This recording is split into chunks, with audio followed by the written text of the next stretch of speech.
ए हो हमनी के नु देखो क्या दिमाग सारा लगाता दोस्त है। मिल के प्लानिंग कइले बानी सन कि एक हफ्ता ला गोवा घूमे जाएम सन। क्या? हम हाँ ना बोलनी हाँ, हम बोली हैं कि अपने मेहरारू से हम पूछ के बताएं। हाँ भाई। हाँ भाई, हम तो ना जा पाएम गोवा। का है?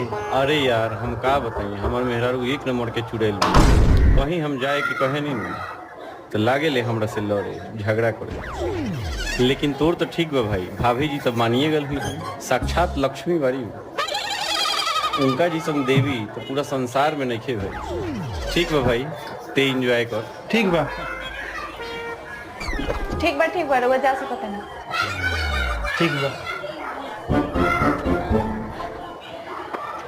हाँ भाई हमार काम तो हो गई, अब तेहू जाके भाभी से पूछ, हम फोन करके सेम डायलॉग बोले।